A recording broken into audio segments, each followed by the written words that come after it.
Hello दोस्तों, आपका स्वागत है आपके अपने यूट्यूब चैनल इस फिटर रिसर्च सेंटर में। आज हम डिस्कस करने वाले हैं इसरो VSSC का फिटर के क्वेश्चन पेपर के बारे में। जो एग्ज़ाम हमारा हुआ था 25/9/2016 को, जो एग्ज़ाम हुआ था उसके बारे में हम डिस्कस करने वाले हैं, फिर जो फिटर ट्रेड से हमारा रहेगा। तो देख लीजिए, यहाँ पर इसरो टेक्नीशियन बी फिटर है, इसरो VSSC 2016 वाला। फिर से हम आपको दिखा देते हैं कि ये एग्ज़ाम लिया गया था 25/9/2016 को, 2 घंटा का, जिसमें 320 मार्क्स था। चलिए तो हम शुरू करते हैं 1 नंबर क्वेश्चन की ओर। ये देख लीजिए, यहाँ पर दिया गया है कि 2 घंटा 80 क्वेश्चन के लिए 2 घंटा का समय दिया गया था और प्रत्येक प्रश्न के लिए 4 अंक और प्रत्येक गलत के लिए 1 अंक काटा जाएगा। चलिए तो ये था। चलिए हम नीचे की ओर चलते हैं। 1 नंबर क्वेश्चन से हम लोग स्टार्ट करते हैं। देख लीजिए, यहाँ पर टेक्नीशियन भी फिटर है। यदि चैनल पर पहली बार आए होंगे तो सब्सक्राइब कर दीजिएगा। और इसरो VSSC के और 2 प्रीवियस ईयर को नहीं देखा है तो जाके प्लेलिस्ट बन चुका है, जाके आप देख सकते हैं। और फिटर से हैं, फिटर निमी MCQ सीरीज को यदि नहीं देखा है, जिसमें फिटर निमी MCQ सीरीज को डिस्कस किया गया है, तो जाके आप देख सकते हैं। चलिए शुरू करते हैं 1 नंबर क्वेश्चन से। टेक्नीशियन भी फिटर का VSSC का 2016 वाला क्वेश्चन। 1 नंबर क्या कह रहा है कि इंजीनियरिंग के स्टील रूल का पठन पाठ्य यथार्थ क्या होता है। तो क्या कह रहा है यहाँ पर, देख लीजिए कि reading accuracy of engineering steel rule. Engineering steel rule का लिस्ट काउंट कितना होता है, तो हम जानते हैं कि हमारे स्टील रूल का लिस्ट काउंट 0.5 mm होता है। तो ऑप्शन नंबर सी यहाँ से हमारा करेक्ट हो जाएगा। 1 का सी करेक्ट होगा। चलिए इसका 1 का सी करेक्ट होगा। तो नेक्स्ट क्वेश्चन की ओर चलते हैं। 2 नंबर। 2 नंबर क्या कह रहा है कि least count of common vernier calliper, मतलब वर्नियर कैलिपर का लिस्ट काउंट क्या होता है। तो वर्नियर कैलिपर का लिस्ट काउंट हम लोग जानते हैं कि 0.02 mm होता है। तो ऑप्शन नंबर यहाँ से बी इसका करेक्ट होगा। चलिए नेक्स्ट क्वेश्चन की ओर चलते हैं। चलिए तो 3 नंबर की ओर चलते हैं। क्या कह रहा है कि बड़े व्यास के बहु छिद्र प्रभेदन माने ड्रिलिंग के लिए एक प्रभेदन मशीन का चुनाव करें। मतलब बड़े व्यास के अनेक छिद्र करना है। इंग्लिश देख लेते हैं, इसका इंग्लिश में क्लियर दिया गया है। क्या कह रहा है कि choose a drilling machine of drilling multiple hole of large diameter. मतलब मल्टीपल होल के लिए ड्रिलिंग मल्टीपल होल के लिए लार्ज डायमीटर वाला कौन सा हमारा ड्रिल मशीन होता है। ऑप्शन देखते हैं।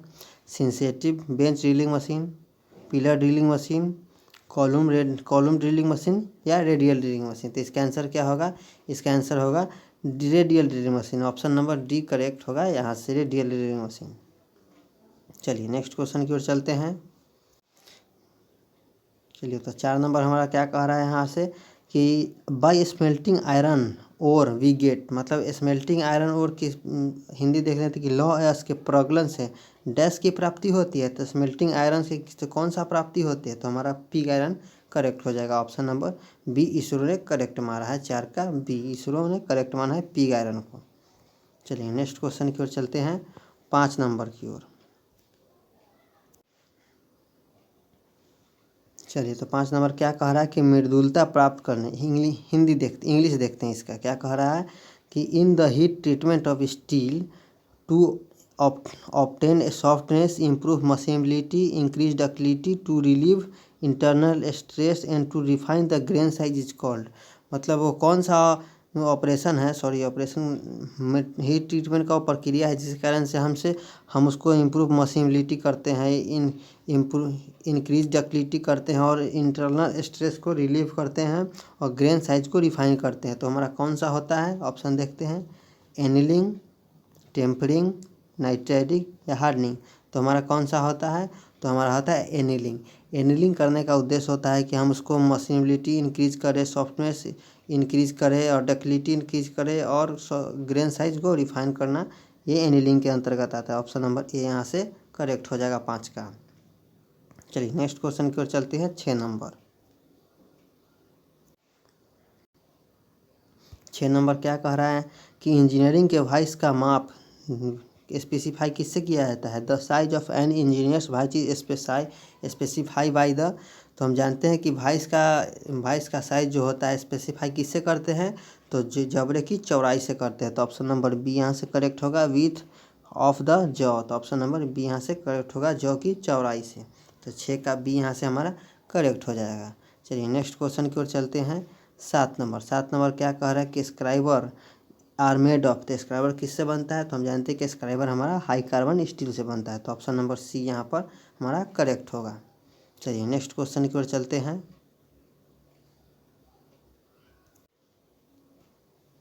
चलिए तो 8 नंबर की ओर देखते हैं क्या कह रहा है कि सरफेस गेज इज ए। तो सरफेस गेज एक प्रकार का हमारा क्या है? तो हम जानते हैं कि सरफेस गेज जो हमारा होता है वो हमारा मार्किंग टूल के अंतर्गत आता है, क्योंकि ये देख लीजिए सरफेस गेज हमारा ये क्लैंपिंग टूल के अंतर्गत आएगा नहीं, ड्रिलिंग टूल के अंतर्गत आएगा नहीं, कटिंग टूल के अंतर्गत आएगा नहीं। तो सरफेस गेज हमारा किसके अंतर्गत आता है? तो सरफेस गेज हमारा मार्किंग टूल के अंतर्गत आता है।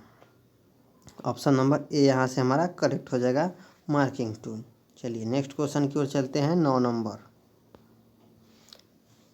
नंबर क्या कह रहा है? 9 नंबर की specific gravity of mild steel. तो माइल्ड स्टील का विशिष्ट घनत्व क्या होता है? ऑप्शन देखते हैं, 5 या 2.7 या 7.8 या 1।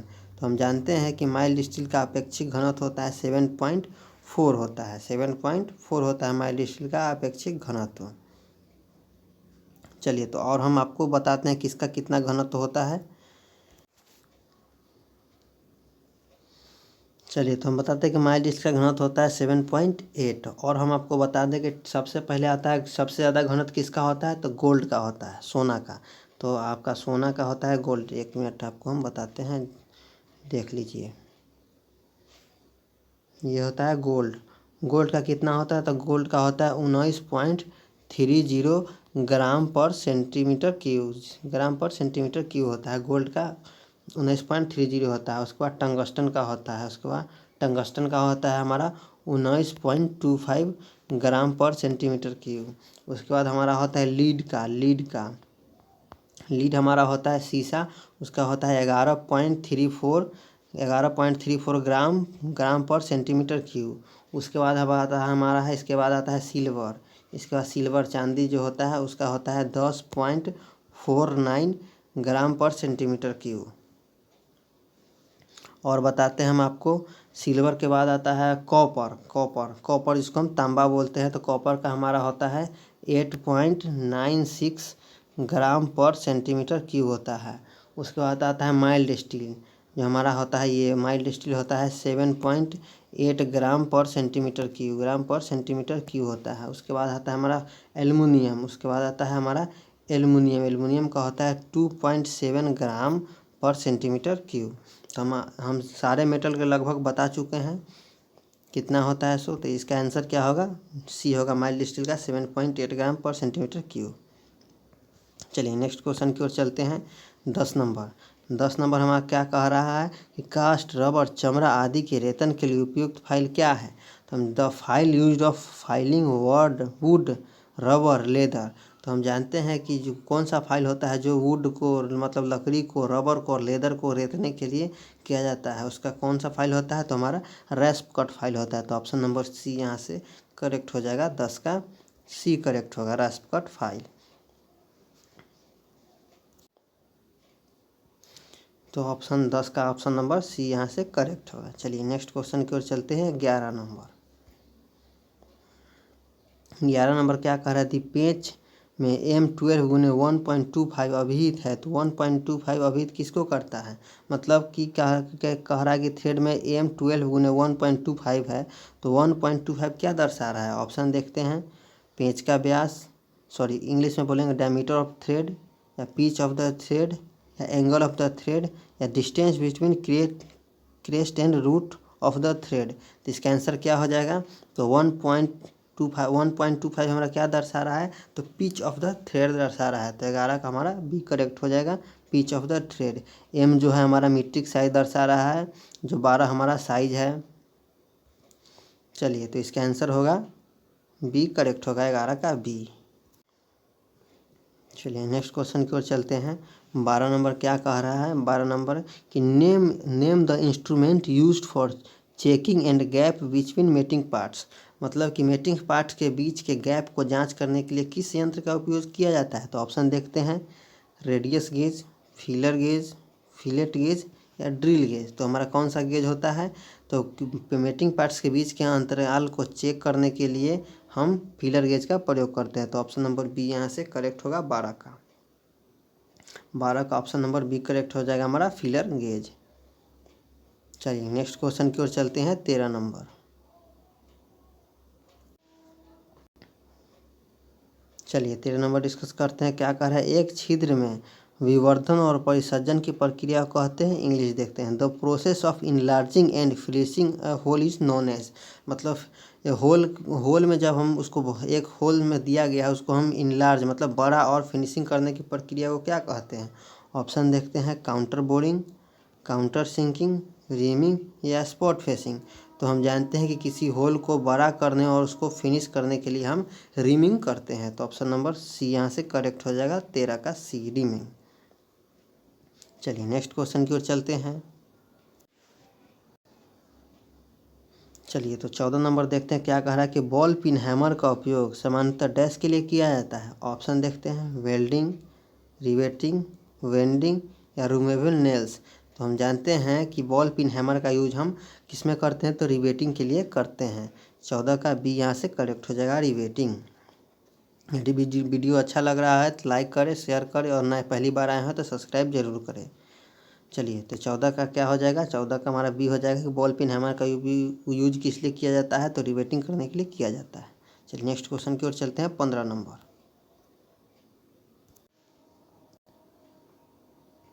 चलिए तो 15 नंबर क्या कहता है कि the process of bevelling the end of a drill hole is known as, मतलब ड्रिल होल के बेवल किनारे को बेवलिंग करना हमारा क्या कहलाता है। ऑप्शन देखते हैं, counter boring, counter sinking, reaming या स्पॉट फेसिंग। तो हम जानते हैं कि होल के किनारे को बेवलिंग करने के लिए हम उसको कौन सा ऑपरेशन करते हैं, उस ऑपरेशन का नाम तो काउंटर सिंकिंग हो जाएगा। जैसे कि होल यहाँ दिया गया है, इसको बेवलिंग करेंगे तो कैसा होगा हमारा, बताते हैं कि ऐसा होगा, ऐसे होगा, ऐसे। ये हमारा होल दिया गया है तो इसको बेवलिंग करेंगे तो हल्का, तो ये काउंटर सिंक हेड स्क्रू वाले, ऐसे वाले स्क्रू का स्थान देने के लिए हम काउंटर सिंकिंग करते हैं। चलिए तो इसका आंसर क्या हो जाएगा, इसका आंसर 15 का बी करेक्ट होगा। चलिए नेक्स्ट क्वेश्चन को चलते हैं, 16 नंबर। चलिए 16 नंबर क्या कह रहा है कि the process of producing a flat seat of a bolt head on the opening of drill hole. Hindi देखें, द प्रेवित छिद्र के अग्र पर बोल्ट हेड के लिए सपाट सीट फ्लैट सीट उत्पन्न करने की प्रक्रिया कौन होती है। तो ऑप्शन देखते हैं, counter boring, counter sinking, reaming या स्पॉट फेसिंग। तो इसका आंसर क्या होगा, तो हम जानते हैं कि बोल्ट के हेड को स्थान देने के लिए जो फ्लैट सीट प्रदान करते हैं उसको हम क्या बोलते हैं, उसको हम स्पॉट फेसिंग बोलते हैं। तो ऑप्शन नंबर डी यहाँ से करेक्ट होगा। और स्पॉट फेसिंग किससे करते हैं, तो स्पॉट फेसिंग हम फ्लाई कटर से करते हैं। तो 16 का बी होगा हमारे यहाँ से स्पॉट फेसिंग। चलिए नेक्स्ट क्वेश्चन की ओर चलते हैं, 17 नंबर।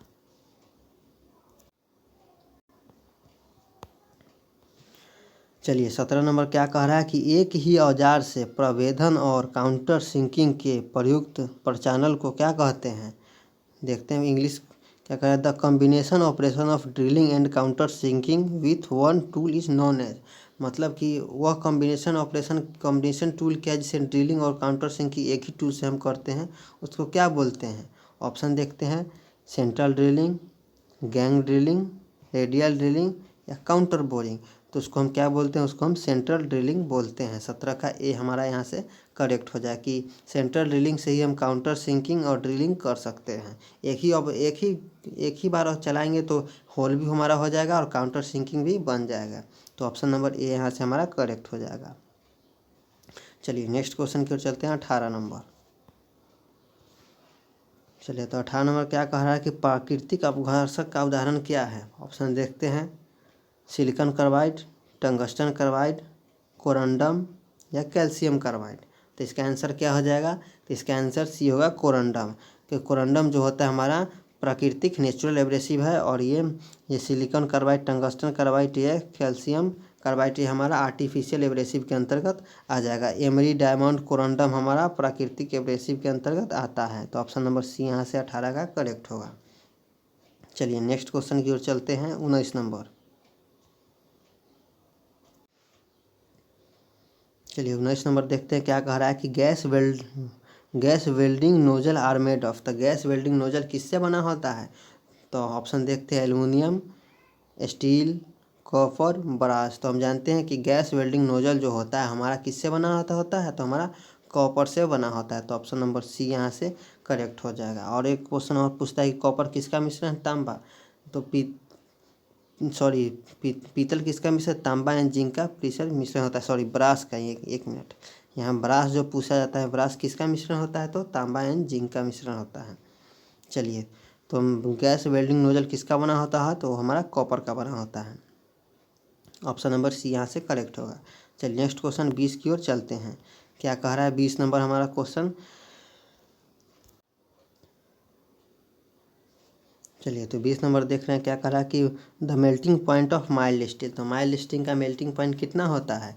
तो माइल्ड स्टील का मेल्टिंग पॉइंट हमारा होता है 1500 डिग्री सेल्सियस। माइल्ड स्टील का 1500 डिग्री सेल्सियस ऑप्शन के हिसाब से करेक्ट हो जाए, लेकिन ऐसे बुक के हिसाब से 1500 से 1530 होता है। 1500 से 1530 होता है। 1530 डिग्री सेल्सियस होता है। चलिए, तो हम बताते हैं आपको किस में इसरो के आने वाले जो 20 अगस्त को एग्ज़ाम, उसमें क्या क्या पूछ सकता है मेल्टिंग पॉइंट से। तो जैसे कि मेल्टिंग पॉइंट से पूछ सकता है एक डायमंड। डायमंड का कितना होता है? डायमंड का 3550 डिग्री सेल्सियस होता है डायमंड का। याद रखिए, ये डायमंड का है। उसके बाद कार्बन का पूछ सकता है। तो कार्बन का होता है हमारा 3500 डिग्री सेल्सियस कार्बन का होता है। उसके बाद पूछ सकता है टंगस्टन का। टंगस्टन का हमारा 3370 डिग्री सेल्सियस होता है। टंगस्टन का 3370 डिग्री सेल्सियस। और पूछ सकता है रॉट आयरन का। तो रॉट आयरन का हमारा 1600 डिग्री सेल्सियस होता है, पिटवा लोहा रॉट आयरन का। और माइल्ड स्टील का 1500 से 1530 हम बता चुके हैं। और सिलिकॉन होता है वो 14 से 11 डिग्री सेल्सियस होता है उसका मेल्टिंग पॉइंट। और नाइक्रोम होता है जिसका 1400 डिग्री सेल्सियस होता है नाइक्रोम का। और कास्ट आयरन एक पूछ सकता है, संभावना व्यक्त किया जा सकता है पूछने का। कास्ट आयरन पूछ सकता है, तो कास्ट आयरन का 1250 डिग्री सेल्सियस हो सकता है। और तांबा जो इसको हम कॉपर बोलते हैं, कॉपर का 1083 डिग्री सेल्सियस होता है। और गोल्ड का होता है 1064, सोना का 1064 डिग्री सेल्सियस। और एल्युमिनियम का कितना होता है? तो एल्युमिनियम का हमारा होता है 684 डिग्री सेल्सियस होता है। एल्युमिनियम का 684 डिग्री सेल्सियस एल्युमिनियम का होता है। और जिंक का 415 डिग्री सेल्सियस होता है। जिंक का 415 डिग्री सेल्सियस। और सीसा का 327 डिग्री सेल्सियस होता है सीसा का। और टीन का होता है 232 डिग्री सेल्सियस। तो महत्वपूर्ण था जो मेल्टिंग पॉइंट हम आपको बता चुके हैं। चलिए, तो इसका क्या होगा? माइल्ड स्टील का गलनांक होता है 1500 से 1530 डिग्री सेल्सियस। नेक्स्ट क्वेश्चन की ओर चलते हैं।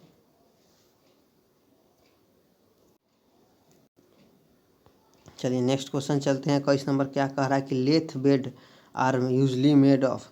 मतलब लेथ बेड सामान्यतः किससे बना होता है? तो हम जानते हैं कि लेथ बेड जो हमारा होता है वो हमारा कास्ट आयरन से बना जाता है, क्योंकि इसमें कंप्रेसिव स्ट्रेंथ झेलने की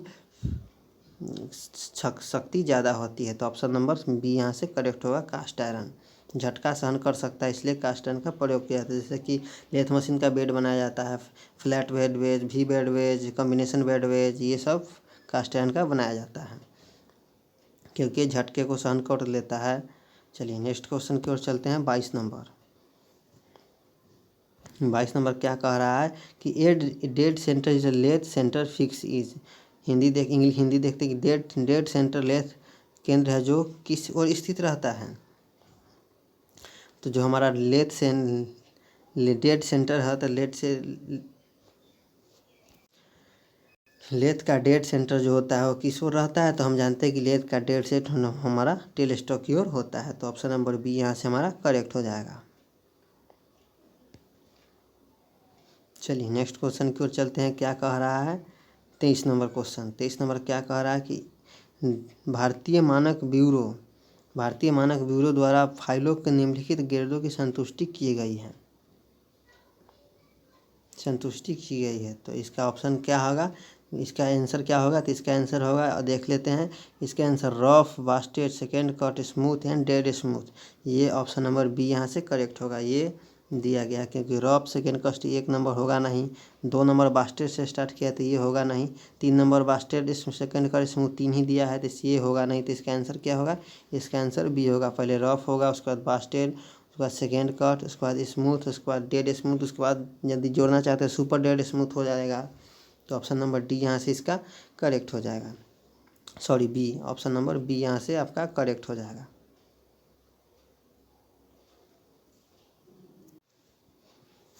चलिए नेक्स्ट क्वेश्चन की ओर चलते हैं। 24 नंबर 24 नंबर देखते हैं क्या कह रहा है कि निम्नलिखित में से साक्ष्य अंक करने के लिए उपयुक्त पंचचित्र का चयन करें। Select the punch used of marking witness mark on the following, मतलब विटनेस मार्क बनाने के लिए कौन सा प्रिक पंच का यूज करते हैं हम? ऑप्शन देखते हैं 60 डिग्री प्रिक पंच, 30 डिग्री प्रिक पंच, या सेंटर पंच, या 90 डिग्री सेंटर पंच। तो इसका आंसर क्या होगा? तो हम जानते हैं कि विटनेस मार्क बनाने के लिए हम 60 डिग्री प्रिक पंच का यूज करते हैं। तो ऑप्शन नंबर हमारा ए यहाँ से हमारा करेक्ट हो जाएगा, 60 डिग्री प्रिक पंच। चलिए नेक्स्ट क्वेश्चन की ओर चलते हैं। 25 नंबर चलिए 25 नंबर क्या कह रहा है हमारा क्वेश्चन कि क्रॉस कट चीजल का प्रयोग किस लिए होता है? तो ऑप्शन देखते हैं working of large flat surface, या chipping excess metal of casting, या chipping excess metal of weld joint, या कटिंग कीवेस। तो इसका आंसर क्या होगा? या क्रॉस कट चीजल का हम प्रयोग करते हैं कीवे काटने के लिए, क्रॉस कट चीजल का प्रयोग करते हैं। तो ऑप्शन नंबर डी हमारा यहाँ से करेक्ट हो जाएगा। ऑप्शन नंबर डी यहाँ से हमारा करेक्ट हो जाएगा, 25 का डी।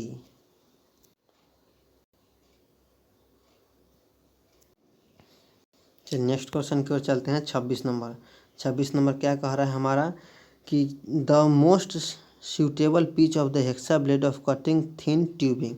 तो मतलब पतली पिच थिन ट्यूब को काटने के लिए हेक्सा ब्लेड का पिच क्या होना चाहिए? ऑप्शन देखते हैं क्या कह रहा है। 1 नंबर कह रहा है 1 mm, बी है 0.8 mm, सी है 1.25 mm, या 1.2 mm। तो पतली ट्यूब को काटने के लिए हम 0.8 mm का हेक्सा ब्लेड का प्रयोग करते हैं। तो 26 का हमारा बी यहाँ से करेक्ट हो जाएगा।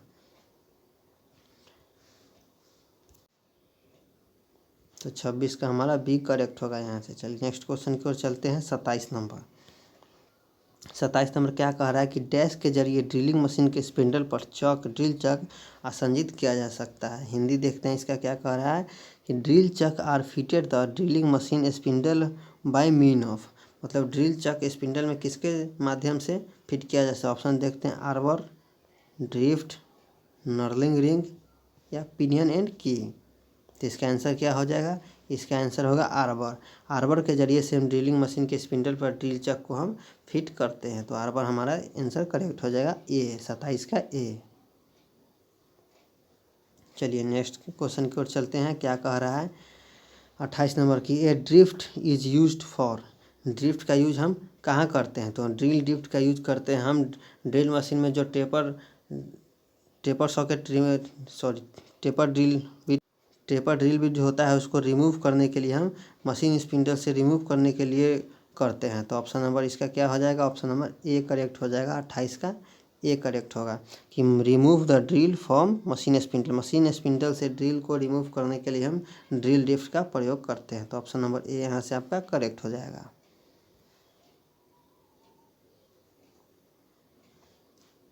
चलिए नेक्स्ट क्वेश्चन की ओर चलते हैं।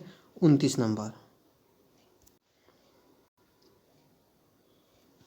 29 नंबर क्या कह रहा है कि कोनों के यथार्थ मापन के लिए उपयुक्त यंत्र है। The instrument use of precision measuring angle, मतलब प्रिसीजन मेजरिंग एंगल मतलब सूक्ष्म मापी।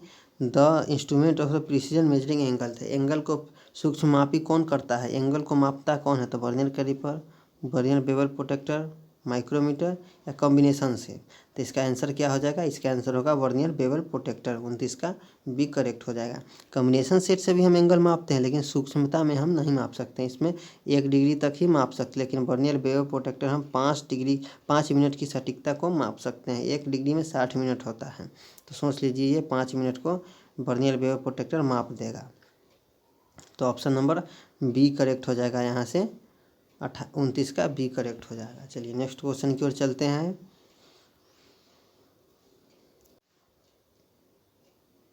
चलिए नेक्स्ट क्वेश्चन को 30 नंबर चलते हैं कि सामान्य उद्देश्य the standard helix angle of general purpose drill bit. तो हम जानते हैं कि सामान्य उद्देश्य के लिए हमारा हेलिक्स एंगल कितना होता है, तो 27.5 डिग्री होता है। तो ऑप्शन नंबर डी यहाँ से हमारा करेक्ट हो जाएगा। ऑप्शन नंबर डी करेक्ट हो जाएगा। ऑप्शन नंबर डी के यहाँ से 30 का डी करेक्ट होगा। समान उद्देश्य के लिए 27.5 डिग्री होता है।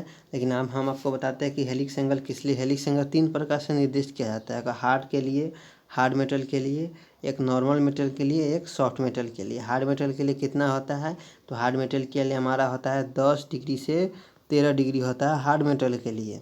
और नॉर्मल मेटल के लिए हमारा होता है 16 से 30 डिग्री, जिसको हम 27.5 डिग्री बोल सकते हैं, सही है। और सॉफ्ट मेटल के लिए हमारा होता है 35 डिग्री से 40 डिग्री। तो जैसे जैसे हम हमारा मेटल जो हमारा जो ड्रिल करेंगे वो मेटल जैसे जैसे सॉफ्ट होगा वैसे वैसे हेलिक्स एंगल हमारा बढ़ेगा। तो जनरल पर्पज़ के लिए हमारा हेलिक्स एंगल 27.5 डिग्री होता है। और हार्ड मेटल के लिए 10 से 13 डिग्री हो जाएगा, नॉर्मल के लिए 16 से 30 डिग्री हो जाएगा, और सॉफ्ट के लिए 35 से 40 डिग्री हमारा हो जाएगा हेलिक्स एंगल। चलिए तो ये हमारा है हेलिक्स एंगल। चलिए नेक्स्ट क्वेश्चन की ओर चलते हैं। 31 नंबर। 31 नंबर क्या कह रहा है कि वी ब्लॉक में शामिल एंगल कौन सा होता है, the included angle of V block. तो हम जानते हैं कि वी ब्लॉक में हमारा एंगल होता है 90 डिग्री। तो 31 का 90 करेक्ट हो जाएगा। 31 का ए करेक्ट हो जाएगा। यहाँ से हमारा 31 का ए। चलिए नेक्स्ट क्वेश्चन की ओर चलते हैं। 32 नंबर। 32 नंबर क्या कह रहा है कि difference between the maximum and the minimum limit of size, मतलब आकार का अधिकतम और न्यूनतम सीमा के बीच के अंतर को क्या कहते हैं। Difference between the maximum and minimum limit of size is known as. तो हम आकार का अधिकतम सीमा और न्यूनतम सीमा के बीच के अंतर को हम टॉलरेंस बोलते हैं। तो ऑप्शन नंबर 32 का बी करेक्ट हो जाएगा। यहाँ से टॉलरेंस 32 का बी यहाँ से करेक्ट हो जाएगा। चलिए नेक्स्ट क्वेश्चन की ओर चलते हैं। 33 नंबर। 33 नंबर क्या कह रहा है हमारा 33 नंबर कि भारतीय मानक प्रणाली मतलब इंडियन स्टैंडर्ड सिस्टम के अनुसार मूल सहिष्णुताओं की संख्या क्या है। इंग्लिश देख लेते हैं हमारा कि number of fundamental tolerance is Indian standard system. तो fundamental tolerance Indian standard system में फंडामेंटल टॉलरेंस हमारा कितना होता है, तो हमारा 18 प्रकार का होता है। 18 प्रकार का हमारा होता है। IT 0 से देखिए IT 00 होता है, पहले IT 00 होगा, फिर IT 0 होगा, फिर IT 1 होगा, वैसे करते करते IT 16 तक होता है। तो 1 से 16 16 और IT 00 17, IT 01 18। तो 18 प्रकार का हमारा फंडामेंटल टॉलरेंस होता है। 33 का ए हम बी हमारा करेक्ट हो जाएगा 18।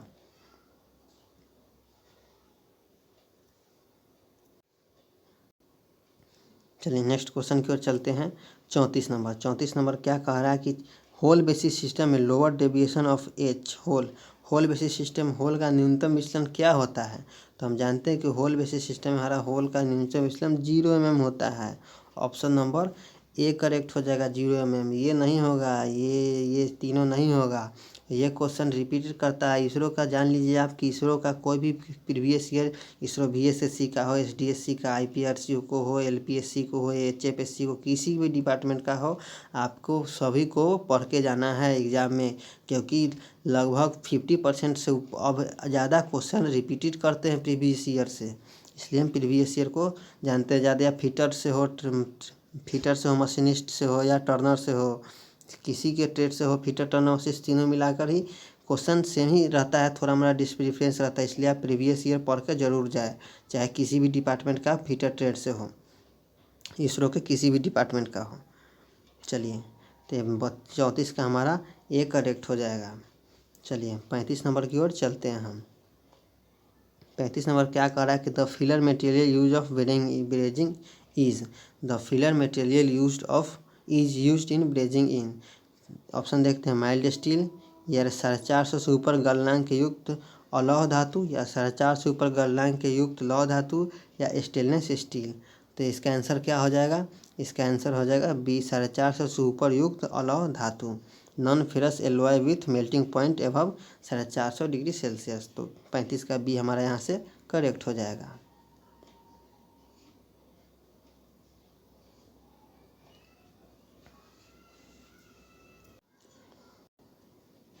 चलिए नेक्स्ट क्वेश्चन की ओर चलते हैं। 36 नंबर क्या कह रहा है कि the lathe centre the conical point of a lathe centre. तो लेथ सेंटर का हमारा पॉइंट एंगल कितना होता है, तो 60 डिग्री होता है। तो ऑप्शन नंबर बी यहाँ से करेक्ट हो जाएगा, 60 डिग्री।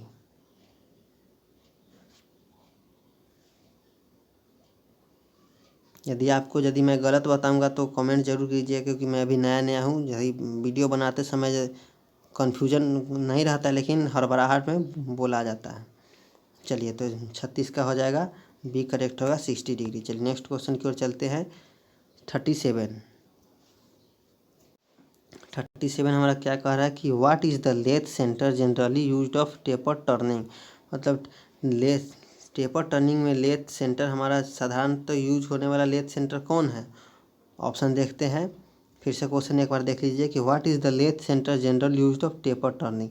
टेपर टर्निंग में सामान्यतः कौन सा लेथ सेंटर हमारा यूज होता है। ऑप्शन देखते हैं, dead centre, half centre, ball centre या सेल्फ ड्राइविंग सेंटर। तो इसका आंसर क्या हो जाएगा, इसका आंसर हो जाएगा बॉल सेंटर, क्योंकि हम शंकु वर्तन देख लीजिए, यहाँ पर शंकु वर्तन कह रहा है, मतलब कोन को कह रहा है।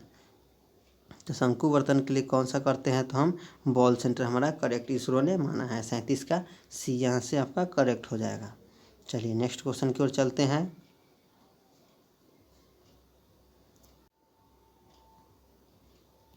चलिए 38 नंबर की ओर देखते हैं, क्या कह रहा है कि लेथ में बाह्य भी थ्रेड उत्पन्न करने हेतु उपयुक्त बहु बिंदु कर्तन औजार कौन सा है हमारा। फिर से देख लेते हैं इंग्लिश कि a multi point cutting tool use of create in external V thread is lathe. तो इसका ऑप्शन देख लेते हैं, क्या है, नर्दिंग टूल, चेजर, लेथ तक या टैप। तो इसका आंसर क्या हो जाएगा, इसका आंसर हो जाएगा चेजर। इसका आंसर हो जाएगा चेजर कि लेथ में बाह्य भी थ्रेड उत्पन्न करने के लिए मल्टी कटिंग थ्रेड वाला टूल, मतलब जो चेजर जो हमारा होता है उसका देख लीजिए भी थ्रेड एंगल जो मल्टी पॉइंट कटिंग टूल होता है जो काटता है। तो हमारा चेजर यहाँ से करेक्ट हो जाएगा, ऑप्शन नंबर बी करेक्ट हो जाएगा 38 का। चलिए नेक्स्ट क्वेश्चन की ओर चलते हैं। 39 नंबर क्या कह रहा है कि छोटे शंकु कोण का उपयोग कर बड़े शंकु वर्तन के लिए उपयुक्त शंकु वर्तन की विधि क्या है। इंग्लिश देख लेते हैं, इसका क्या कह रहा है। For turning long taper with a small taper angle the method of taper turning employed is. Option देखते हैं क्या कह रहा है, offset the tail stock, form tool, plunging या स्वीविंग द कंपाउंड स्लाइड या combination of the lathe cross slide and the compound slide movement. तो इसका आंसर क्या हो जाएगा, इसका आंसर होगा ऑफसेटिंग करके, टेल स्टॉक को ऑफसेट करके। तो ऑप्शन नंबर एक करेक्ट होगा कि जैसे कि छोटे शंकु कोण का उपयोग, मतलब छोटे टेपर को काटने के लिए, स्मॉल टेपर, बड़े शंकु को काटने के लिए उपयुक्त टेपर टर्निंग कौन सा विधि होती है, तो ऑफसेट द टेल स्टॉक को ऑफसेट करके हम कर सकते हैं। तो ऑप्शन नंबर ए यहाँ से करेक्ट हो जाएगा 39 का।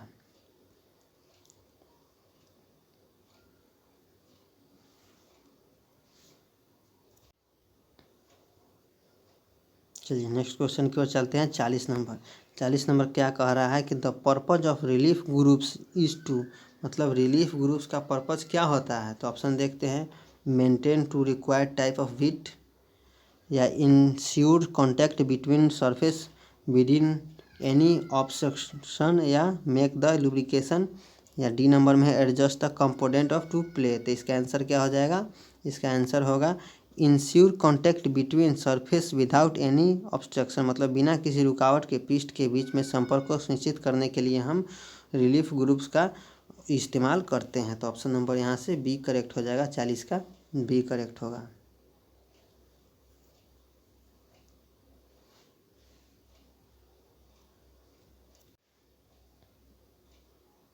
चलिए नेक्स्ट क्वेश्चन की ओर चलते हैं। 41 नंबर क्या कह रहा है हमारा कि सीट की मोटाई को शीघ्र मापन के लिए उपयुक्त यंत्र क्या है।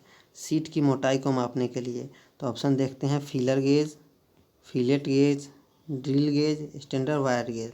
तो इसका आंसर क्या हो जाएगा कि सीट की मोटाई को शीघ्र मापन के लिए उपयुक्त विधि हमारा स्टैंडर्ड वायर गेज होता है। तो ऑप्शन नंबर डी यहाँ से करेक्ट होगा, ऑप्शन डी यहाँ से करेक्ट होगा।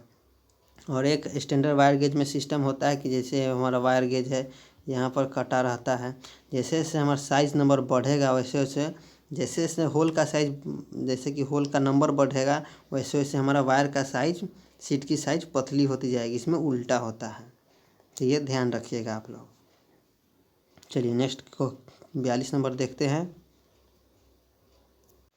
42 नंबर क्या कह रहा है कि cast iron is normally turn, cast iron is normally turn मतलब डैश करके ढलवे लोहे को टर्न किया जाता है। ऑप्शन देखते हैं to apply soluble on the coolant, तो ये नहीं होगा, कास्ट आयरन के सोल्यूबल यूज का नहीं करते हैं।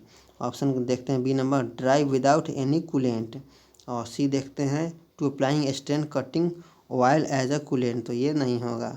और डी देखते हैं अब to apply wear a coolant, तो इसका आंसर क्या हो जाएगा, इसका आंसर होगा बी बिना किसी कूलेंट के, ड्राइव विदाउट एनी कूलेंट। तो हम कास्ट आयरन में कूलेंट का यूज़ नहीं करते हैं, क्योंकि कास्ट आयरन में कूलेंट का यूज़ करेंगे तो हमारा कास्ट आयरन में जो ग्रेफ होता है वो एब्रेसिव कौन बन जाएगा और ये उल्टा ही टूल, कटिंग टूल को ही काटने लगेगा, इसलिए हम इसको यूज़ नहीं करते हैं कास्ट आयरन को, कास्ट आयरन में कूलेंट का। तो ऑप्शन नंबर बी यहाँ से करेक्ट हो जाएगा।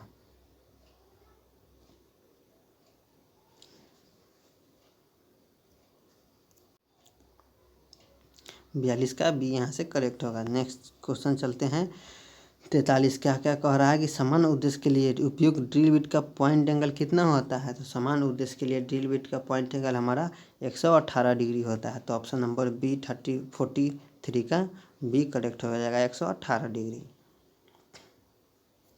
चलिए नेक्स्ट क्वेश्चन की ओर चलते हैं 43 नंबर।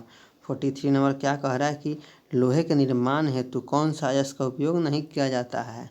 ऑप्शन देखते हैं बॉक्साइट, लिमोनाइट, हेमाइट या मैग्नेटाइट। तो इसका आंसर क्या हो जाएगा 44 का। 44 का बहुत ही ईजी क्वेश्चन है।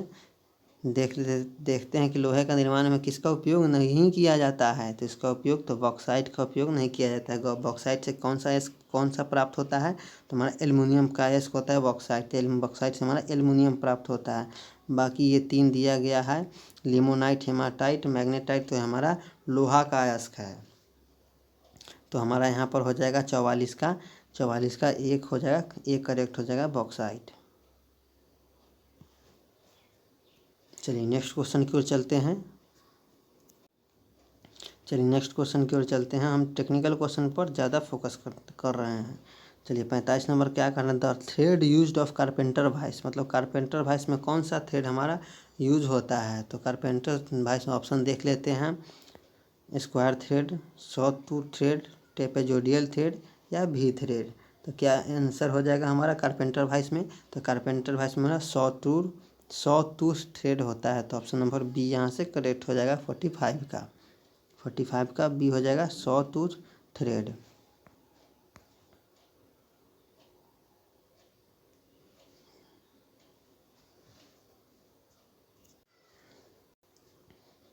चलिए नेक्स्ट क्वेश्चन की ओर चलते हैं 46 नंबर। 46 क्या कह रहा है कि irregular shape of eccentric turning can be held in, मतलब इरेगुलर शेप को टर्न करने के लिए किसका यूज करते हैं। ऑप्शन देखते हैं फोर्जा चक, थ्रीजा चक, डेड सेंटर या स्टडी रेस्ट।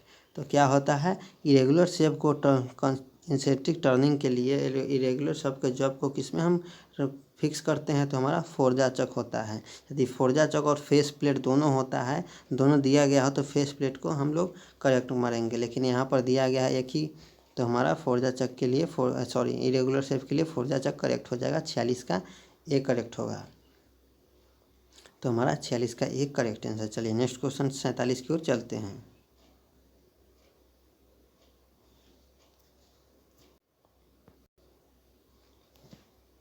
चलिए 47 नंबर देखते हैं कि ability of metal of without shock and impact. Option देखते हैं कि एक धातु की प्रघात और प्रतिघात सहने की क्षमता को क्या कहते हैं। तो उसको हम क्या कहते हैं, ऑप्शन देखते हैं ब्रिटलनेस, हार्डनेस, टफनेस या डक्टिलिटी।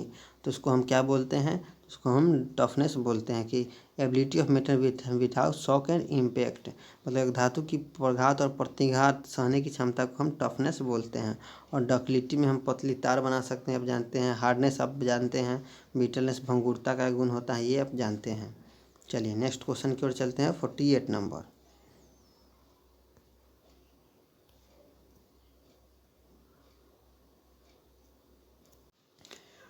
चलिए तो हम 48 नंबर देखते हैं कि यदि छिद्र का आकार 20 प्लस में 0.000 आया, बाई में दिया गया प्लस 0.021 और शाफ्ट का साइज दिया गया यहाँ पर देख लीजिए 20 माइनस 0.007 और माइनस 0.020। तो अधिकतम क्लियरेंस निकालना है। तो हम जानते हैं कि अधिकतम मैक्सिमम क्लियरेंस का फॉर्मूला क्या होता है।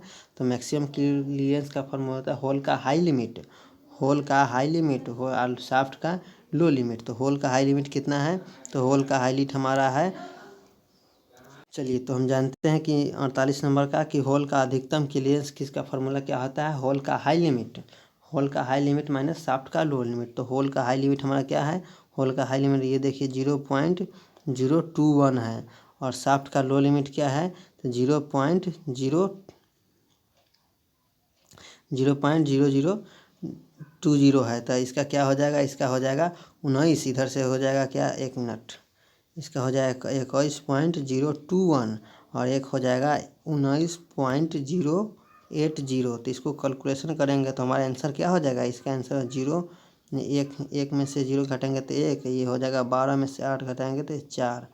चलिए तो इसका आंसर हो जाएगा 0.041 हो जाएगा। तो ऑप्शन नंबर बी यहाँ सी यहाँ से करेक्ट हो जाएगा, 0.041, 48 का सी।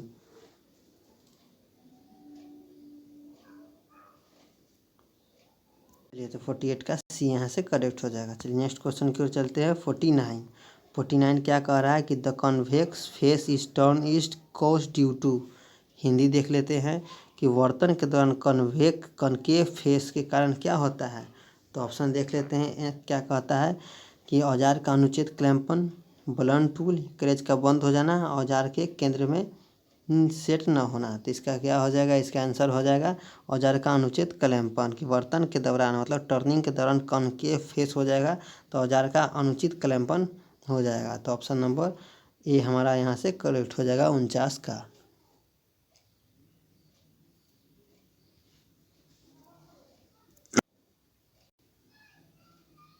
चलिए नेक्स्ट क्वेश्चन की ओर चलते हैं। क्या कह रहा है 50 नंबर कि 28 प्लस 0.05 के रूप में अभिहित छिद्र के लिए सहिष्णुता क्या होगी for a hole design of 28 plus minus 0.05 and tolerances. तो हम जानते हैं कि टॉलरेंस हाई लिमिट और लो लिमिट के अंतर को टॉलरेंस कहते हैं। तो टॉलरेंस 0 पॉइंट प्लस माइनस में दिया गया 0.5, तो इसका 2 गुना कर देंगे इसको तो 0.1 हो जाएगा। तो सॉरी 1 हो जाएगा, सिर्फ 0.5 mm जुड़ जाएगा तो 1 mm करेक्ट हो जाएगा। बी हो जाएगा 50 का बी, 50 का बी यहाँ से हमारा करेक्ट हो जाएगा। चलिए नेक्स्ट क्वेश्चन की ओर चलते हैं। चलिए नेक्स्ट क्वेश्चन की ओर चलते हैं। क्या कह रहा है 51 नंबर कि ये 30H7G6 के कौन सा फिट है हमारा, 30H7G6। तो हम जानते हैं कि 30H7G6 हमारा कौन सा फिट होता है, तो हमारा क्लियरेंस फिट होता है, वो हमारा क्लियरेंस फिट होगा। ऑप्शन नंबर ए यहाँ से करेक्ट हो जाएगा।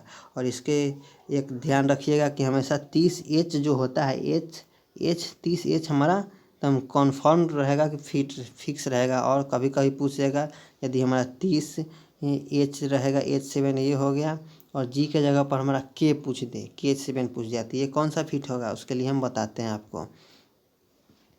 उसके लिए बताते हैं कि ए से देख लीजिए, ए से एच तक रहेगा यहाँ पर, जैसे कि G6 दिया गया, G6 के स्थान पर ए से एच तक कोई भी अक्षर रहेगा तो हमारा क्लियरेंस फिट में आ जाएगा, वो हमारा क्लियरेंस फिट में आ जाएगा, क्लियरेंस फिट में आ जाएगा। और जे से एन तक रहेगा, जे से एन तक रहेगा तो हमारा ट्रांजिशन फिट में आ जाएगा, हमारा ट्रांजिशन फिट के अंतर्गत आ जाएगा।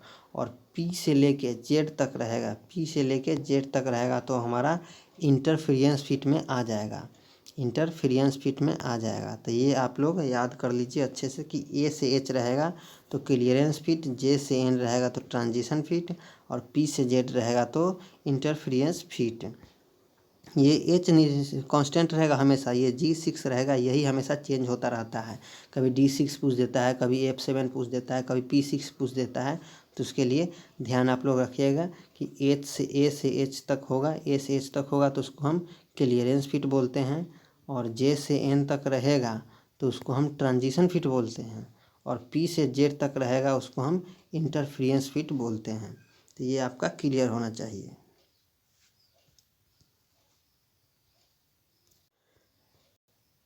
चलिए नेक्स्ट क्वेश्चन की ओर चलते हैं। क्या कह रहा है 52 कि एक समकोण त्रिभुज का आधार 10 और ऊंचाई 20 है तो इसका क्षेत्रफल क्या होगा। तो हम जानते हैं कि क्षेत्रफल 1/2 गुना आधार गुना ऊंचाई, तो 10 20 गुना 10, 2 से काट देंगे तो 10 गुने 10 100 हो जाएगा आंसर हमारा। तो 52 का ए करेक्ट होगा 100। ऐसे हम टेक्निकल क्वेश्चन की ओर ज़्यादा ध्यान देंगे, नॉन टेक्निकल को 9 के बराबर देखेंगे।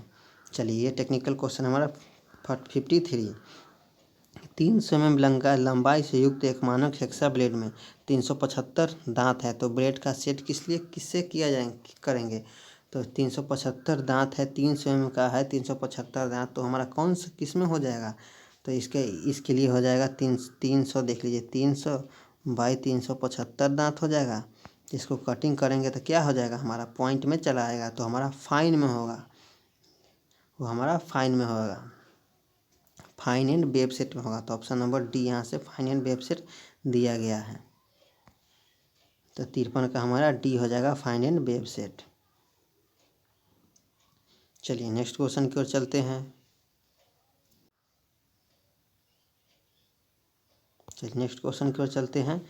ये देखिए 44 की फॉस्फोर ब्रोंज के लिए कार का कर्तन गति उच्च स्टील के लिए डाया 24 है और ड्रिलिंग आरपीएम का पता लगाना है और अधिकतम कर्तन गति 35 मीटर प्रति मिनट। ये हम जानते हैं कि इसको क्या निकालना है, आरपीएम निकालना है। तो आरपीएम का सूत्र क्या होता है, आरपीएम बराबर होता है CS गुने 1000 बटा पाई डी होता है। एक मिनट, ये CS होता है CS। तो कटिंग स्पीड दिया गया है 35, तो 35 गुने 1000, 35 गुने 1000 बटे पाई का मान 22 होता है बटा 7, 7 यहाँ ऊपर गुना हो जाएगा और डायमीटर इसका कितना है 24 हो जाएगा करेक्ट।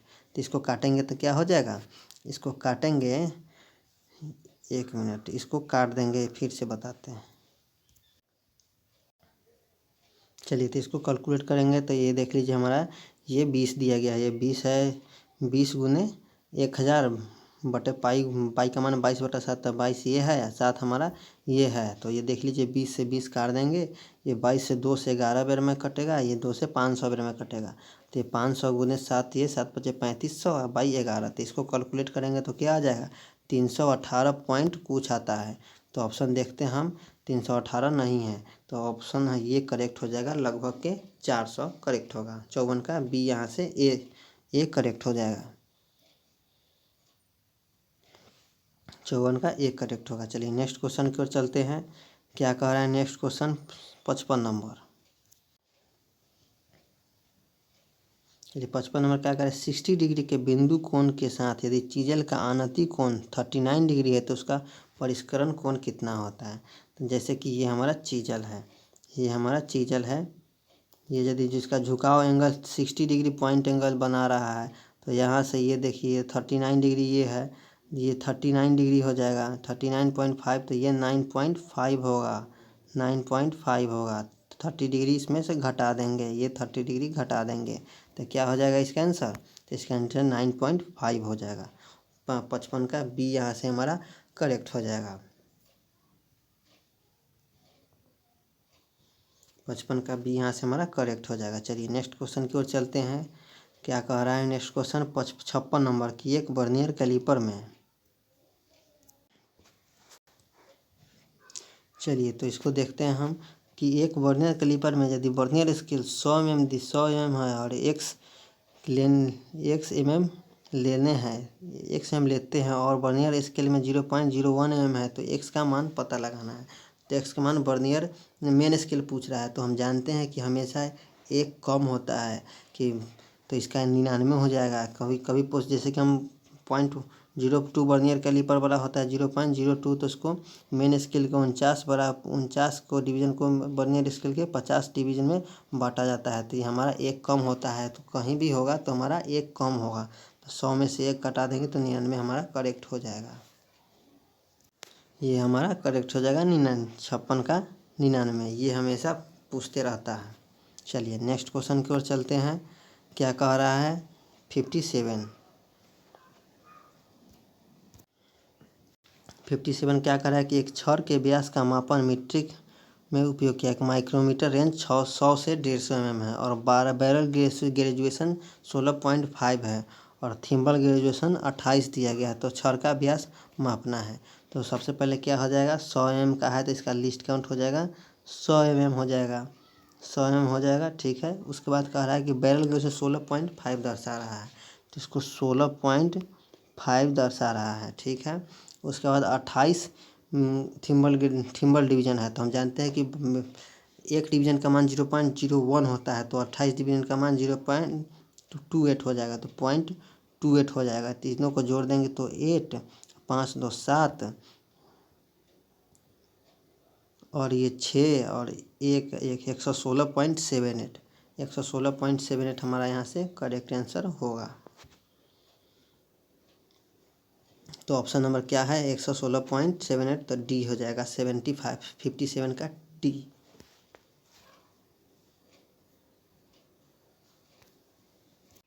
चलिए नेक्स्ट क्वेश्चन की ओर चलते हैं। 58 देख लीजिए। 58 क्या कर रहा है, छिद्र का आकार 25 इतना है, तो इसका न्यूनतम क्लियरेंस ना मापना है। तो इसका न्यूनतम क्लियरेंस का फॉर्मूला क्या होता है, होल का लो लिमिट मतलब माइनस शाफ्ट का हाई लिमिट। तो होल का लो लिमिट इसका कितना होगा आपको बताते हैं। चलिए, तो 58 का होल का न्यूनतम अलाउंस पूछता है, तो न्यूनतम अलाउंस के लिए क्या फार्मूला होता है, तो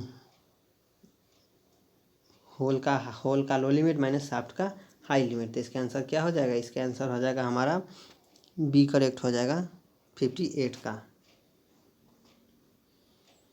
चलिए नेक्स्ट क्वेश्चन की ओर चलते हैं। क्या कह रहा है 59 नंबर कि लेथ में कार्य डालते वक्त, एक मिनट, लेथ में कार्य डालते वक्त केंद्र में पी पर आ जाना किसके कारण है। ऑप्शन देखते हैं, औजार का अनुचित क्लैंपन, ब्लन टूल, या कैरेज के बंद न होना, या औजार का केंद्र में सेट न होना। तो इसका आंसर क्या हो जाएगा, तो लेथ में कार डालते वक्त केंद्र में पीप रह जाता है, तो इसका कारण होता है कि लेथ का जो औजार है, टूल है, वो सेंटर में नहीं दिया गया है। तो ऑप्शन नंबर डी यहाँ से करेक्ट हो जाएगा 59 का डी। चलिए 59 का डी करेक्ट होगा। चलिए 60 नंबर देखते हैं क्या कह रहा है हमारा।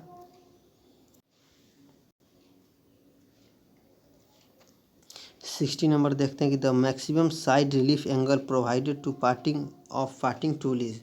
तो पृथक्करण औजार मतलब पार्टिंग टूल में उपलब्ध अधिकतम साइड रिलीफ एंगल कितना होता है। तो पार्टिंग टूल में अधिकतम साइड रिलीफ एंगल हमारा 2 डिग्री होता है। तो ऑप्शन नंबर यहाँ से बी करेक्ट हो जाएगा 2 डिग्री। 2 डिग्री हमारा यहाँ से करेक्ट हो जाएगा। चलिए नेक्स्ट क्वेश्चन की ओर चलते हैं। नेक्स्ट क्वेश्चन है, एक गोलक का 10 mm व्यास है तो इसका पृष्ठ क्षेत्रफल निकालना है। तो ये आप मैथ का क्वेश्चन है, आप लोग इसको सॉल्व कर सकते हैं। ज़्यादा टाइम हो चुका है इसलिए हम मैथ क्वेश्चन को नहीं देखेंगे, ज़्यादा हम लोग टेक्निकल क्वेश्चन की ओर ध्यान देंगे। ये देखिए, एक शंकु का दिया गया है, व्यास दिया गया है, तो इसका हमें क्षेत्रफल निकालना है। तो इसको भी आप लोग बना सकते हैं। चलिए, तो आप लोग मैथ के क्वेश्चन को सॉल्व कर लीजिएगा, स्क्रीनशॉट लेके सॉल्व कर लीजिए, क्योंकि हम टाइम ज़्यादा हो जाएगा सॉल्व करते, इसलिए मैथ क्वेश्चन को छोड़ देंगे, ज़्यादा हम टेक्निकल की ओर ध्यान देंगे। ये देख लीजिए, ये हमारा 63 भी हमारा मैथ का क्वेश्चन है, तो इसको भी छोड़ देंगे। ये हमारा 64 से आता है। चलिए देखते हैं कि कर्तन कोण में कर्तन बिंदु के फलक, अग्र फलक और कार्य पृष्ठ के प्रशासनक 90 डिग्री के बीच के कोण को क्या कहते हैं। ऑप्शन इंग्लिश देखते हैं। Angle between the top face for cutting point and normal 90 degree of A work surface at the cutting edge. तो इसको क्या बोलते हैं, तो उसको हम बोलते हैं रेक एंगल बोलते हैं। जैसे कि रेक एंगल, जैसे कि ये देख लीजिए, ये हमारा कटिंग एंगल है, ये हमारा क्लियर चीजल है, ये हमारा चीजल है, तो ये हमारा इसको क्लियरेंस एंगल बोलते हैं। इसको जो होता है हमको रेक एंगल, इसी को हम रेक एंगल बोलते हैं। तो ये हमारा ए करेक्ट हो जाएगा 64 का ए।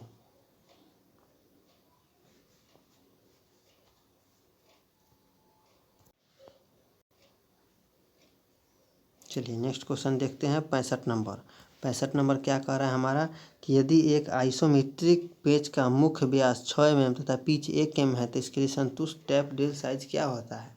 तो हम जानते हैं कि टैप ड्रिल से TDS - 2D होता है, और यदि पिच दिया गया हो तो पिच माइनस कर देंगे। तो 6 में से 1 माइनस करेंगे तो हमारा 5 mm करेक्ट हो जाएगा। तो ऑप्शन नंबर 65 का ए हमारा करेक्ट हो जाएगा।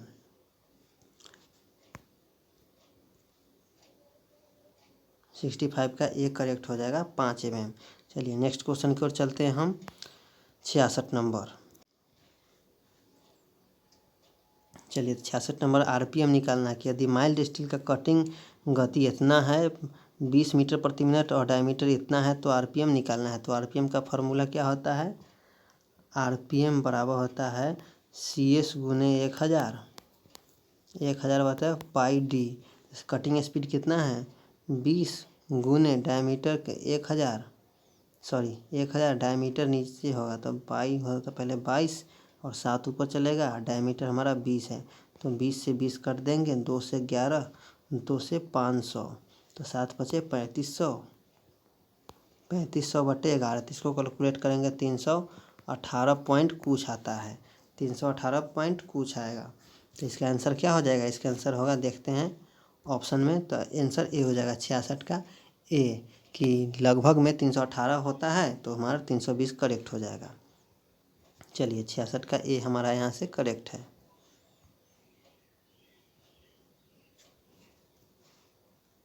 चलिए तो 66 का ए हमारा यहाँ से करेक्ट हो जाएगा। अब चलिए हम 67 की ओर।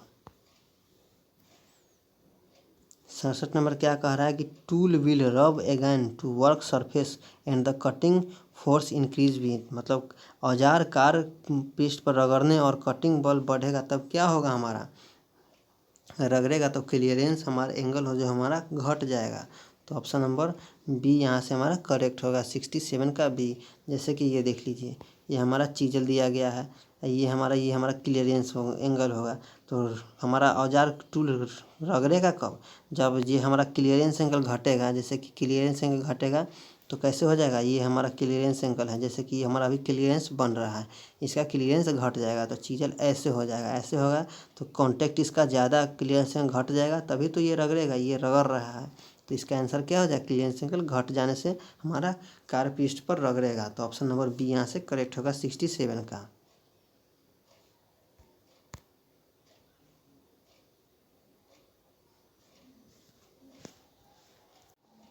चलिए नेक्स्ट क्वेश्चन की ओर चलते हैं 68 नंबर। 68 नंबर क्या कह रहा है हमारा कि ढलवा लोहा की मशीनिंग के लिए रेक एंगल कितना होता है, the rake angle required to machining cast iron.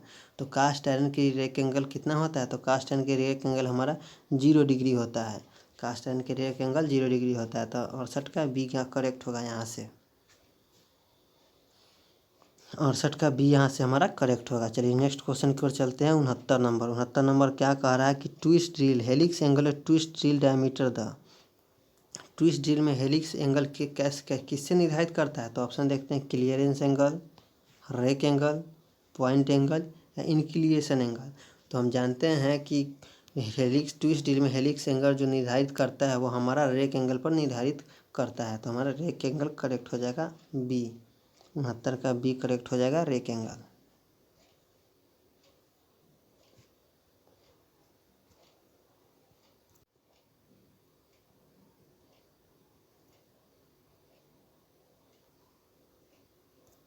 चलिए नेक्स्ट क्वेश्चन की ओर चलते हैं। 70 नंबर। 70 नंबर क्या कह रहा है, इसका ऑफसेट ज्ञात करना है। ऑफसेट ज्ञात करना है कि शंकु बर्तन के लिए पुच स्टॉक मतलब टेल स्टॉक ऑफसेट विधि का प्रयोग करके करना है। तो बड़ा व्यास या डी दिया गया है 36 mm, छोटा व्यास स्मॉल डी दिया है 32 mm, और शंकु लंबाई आई दिया गया 125, आकार का कुल लेंथ 250 है। तो इसका फॉर्मूला होता है इसका फार्मूला क्या होता है कि ऑफसेट विधि निकालने का, ये capital D minus small D by 2 into L by I. तो कैपिटल डी यहाँ पर कितना है हमारा, तो कैपिटल डी यहाँ 36 है, तो 36 माइनस स्मॉल डी हमारा कितना है 32 है, 32 है बाई 2 इंटू एल कितना दिया गया है, तो एल 250 है, भाई आई कितना दिया है तो 125 है। इसको कैलकुलेट करने के बाद 36 में से 32 घटाएंगे तो 4, तो 1 मिनट, यहाँ 4 बाई 2 गुने 125 से 250 काट देंगे 2 बेर में, तो गुने 2, तो ये 2 से 2 काट देंगे तो 4 हमारा बचेगा, तो 4 हमारा यहाँ से करेक्ट हो जाएगा, ऑप्शन नंबर बी करेक्ट हो जाएगा 4। चलिए, तो यहाँ से हमारा 70 का 4 करेक्ट हो जाएगा। कैसे होगा सो हम आपको बता चुके हैं।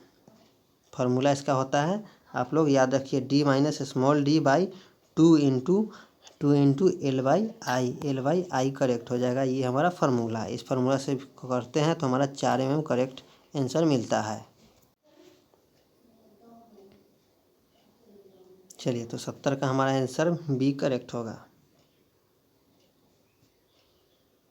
चलिए, नेक्स्ट क्वेश्चन देखते हैं 71 की ओर। 71 की ओर चलते हैं। क्या कह रहा है कि मीट्रिक पेज में in a metric thread will be a thickness of the thread at pitch diameter. Metric thread में पिच व्यास पर पिच की मोटाई कितनी होती है। तो मीट्रिक थ्रेड में पिच व्यास पर पिच की मोटाई कितनी होती है, तो हमारा होती है आधा के बराबर होता है, तो हमारा हाफ होता है। तो ऑप्शन नंबर ए ही हमारा करेक्ट हो जाएगा। 71 का ए, मीट्रिक पेज में पिच की मोटाई कितनी होती है, तो हमारा पिच का आधा होता है, तो ऑप्शन नंबर 71 का ए करेक्ट होगा।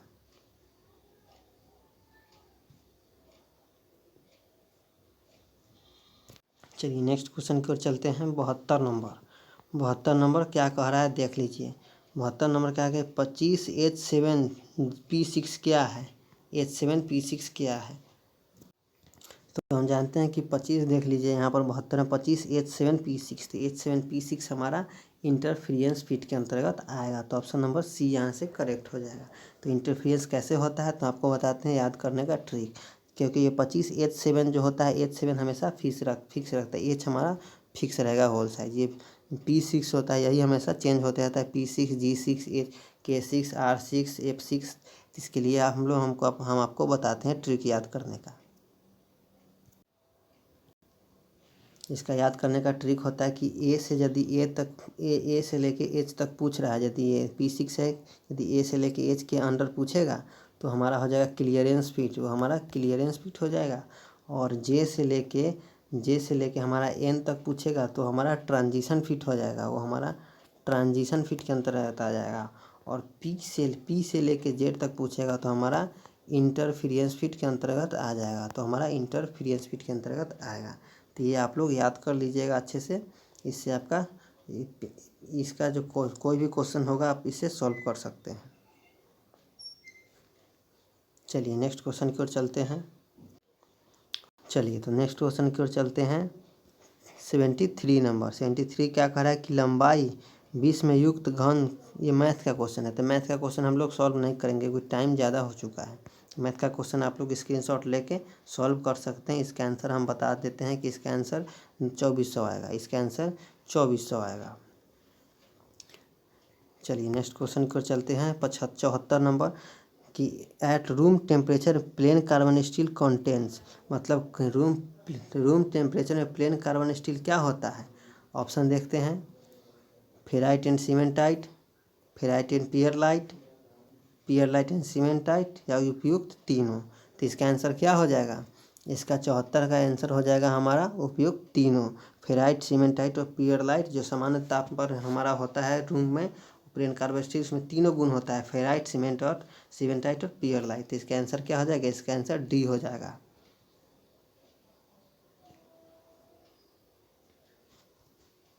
चौहत्तर का डी यहाँ से हमारा करेक्ट हो जाएगा। चलिए, नेक्स्ट क्वेश्चन की ओर चलते हैं। ये 75 नंबर, तो 75 नंबर 2, 3 और 4 का एलसीएम है। इसका एलसीएम 2, 3, 4 का 12 होता है, तो ऑप्शन नंबर डी करेक्ट होगा यहाँ से। ये आसान सब क्वेश्चन है मैथ का, तो हम लोग मैथ का नहीं देख रहे हैं क्वेश्चन, लेकिन कुछ हम देख चुके हैं। आसान क्वेश्चन को देखते हैं, ज़्यादा डिस्कस करने वाला है उसको हम छोड़ देते हैं। तो ये देखिए 76 का ब्याज निकालता है, ब्याज निकालना है 2 वर्ष के लिए, तो 5 दूना 10, तो 2000 का 10% निकाल देंगे तो 100 से शून्य, ये शून्य से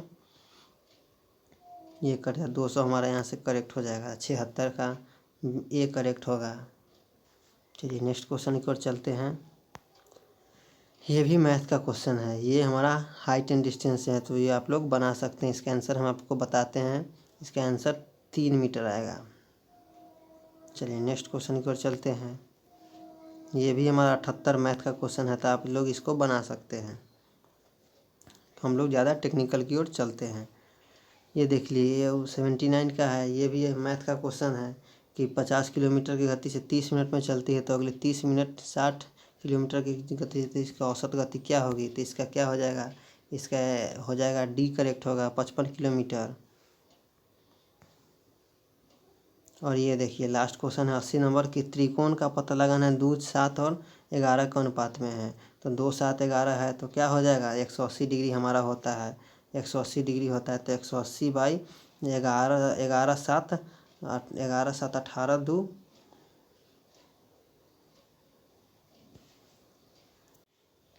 तो 11, 9, 20 होता है, तो 20 से हम इसको काट देंगे 2 से, ये 2 से 9 बेर में, तो 9 दूना 18, 9 7 63 और 9 से 11 99, तो इसका ए करेक्ट हो जाएगा। ये मैथ का क्वेश्चन आसान है, लेकिन हम लोग ज़्यादातर मैथ के क्वेश्चन को नहीं देखे हैं। तो ये था आपका इसरो VSSC का, तो ये था आपका इसरो VSSC का 80 क्वेश्चन जो हम पूरा डिस्कस कर चुके हैं। 20 क्वेश्चन 80 क्वेश्चन तक VSSC का। वीडियो अच्छा लगा हो तो लाइक करें, शेयर करें, सब्सक्राइब जरूर करें। ये देखिए हमारा 25/9/16 को एग्ज़ाम हुआ था, उसका था। यदि आप 2 वीडियो नहीं देखे हैं, पिछले वीडियो बन चुका है, प्लेलिस्ट में डल चुका है, जाके आप देख सकते हैं। और इसका 20 अगस्त को एग्ज़ाम है, इसलिए हम इसके और वीडियो VSSC का जितना वीडियो 2-3 वीडियो और है, 2019 वाला होगा, 19, 20 और 21 वाला होगा, उसको भी हम बहुत जल्द ला रहे हैं। तो हमारे चैनल से जुड़े रहें। यदि व्हाट्सएप ग्रुप और टेलीग्राम ग्रुप में नहीं जुड़े हैं तो वो भी वहाँ जाके जुड़ सकते हैं।